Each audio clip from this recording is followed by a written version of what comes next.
Did you have any Okay, other I got some questions? other questions Yes, about questions your time. haunted house experience. I thought that was interesting when you were talking about the haunted house, and some people believe in that and some people don't. But I noticed that a lot of times there's things that happen to me, and I'm wondering if I have some kind of like spiritual connection, because there's stuff that happens to me over and over again that I can't really explain. My father did die at the house, and he died in the bedroom there, and I was just wondering if that might be something that I might want to be thinking about. Is there some kind of like spirit maybe in my house that's kind of giving me some information? Well, I did want to say that I am actually certified in paranormal counsel. I obtained my certification through a ghost hunter society that's nationwide. They've been practicing for over 17 years in California. What predominantly sets a haunting is an emotional attachment, either by the ghost or by the loved one that is here remaining on the planet in this dimension. An emotional attachment could be, on a ghost's part, a piece of clothing that they forgot to give to someone, goodbyes that weren't said. If they died in the house, that doesn't necessarily mean that it's haunted. You would have to go in with EVP, EFT detectors, and a trained psychic or paranormal investigator to go in there. Honestly, I can't tell you if your father's haunting the house or not, because there's about 120 question survey that I have to do to determine that. But there is a method, which I am going to be doing and practicing here as well. If anyone has a haunted house out there that wants me to come investigate, please call, because I am a paranormal counsel certificate holder, and I have completed the TAPS seminar at the Houghton Mansion. A couple experiences I had there.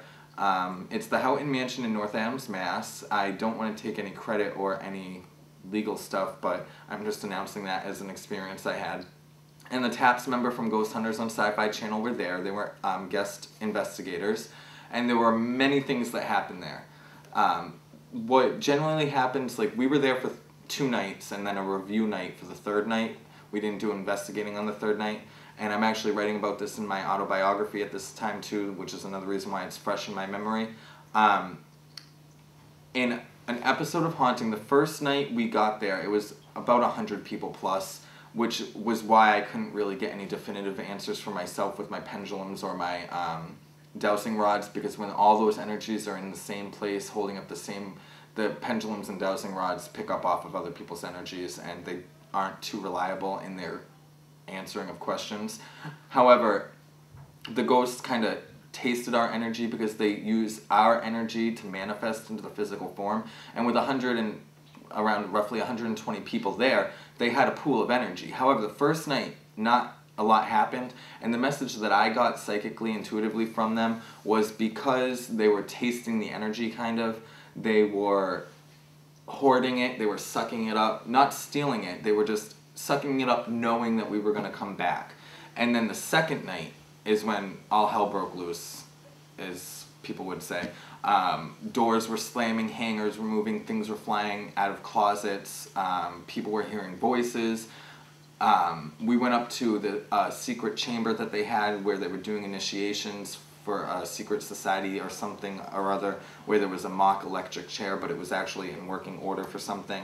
And there was definitely a ghost that died while in that electric chair, because we all saw him. We sat at the end of a hallway. There was a small window at another end of the hallway, and you could see his head poke out of the side of the hallway, and then he came right towards us. So you would have to sit there, and the only reason why we began to see things is because everyone that went was a believer. We weren't skeptical. We were skeptical of the situation only because we had not been there. But when that many people are in that big of an area, they taste the energy and then they push it out when they know you're coming back the next night. There's a period of time where they have to gather energy, and then a period of time where they expel the energy that they've gathered. So I don't know in your house if you have a substantial enough energy for him to come through, or it also goes by phases of the planet and the moons, like during a full moon. 3:30 a.m. to 5:30 a.m. is when they're most active. Twilight, dusk and dawn type of setting.